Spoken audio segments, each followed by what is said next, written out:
There are questions tonight about pedicab drivers after a serious accident sends 2 people to the hospital. CBS 2's John Slattery tells us that there are increasing calls for pedicab rules to be enforced. This pedicab had a driver and 2 passengers when it crashed into a taxi cab around 7:30 this morning when it came off a ramp of the Williamsburg Bridge. According to people at the scene, the pedicab was coming down the ramp that is open to pedestrians and to bikes, came right out into Bedford Street, directly into the path of an oncoming taxi cab. The driver and 1 passenger were knocked unconscious after the pedicab either didn't stop or couldn't stop. Yeah, I'm guessing somebody's brakes failed.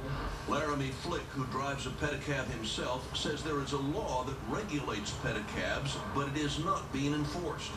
Right now, because the law isn't enforced, it's the Wild West out there. Chad Marlowe, a lobbyist for pedicab owners, says the city council passed pedicab regulations, but the Department of Consumer Affairs and police will not enforce them.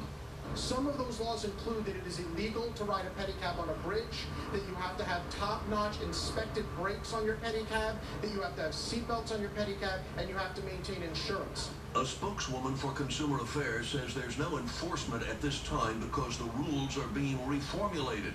But the drivers who peddle the contraptions, perhaps surprisingly, said they welcome the regulations. It's good, because we all have to abide by the rules.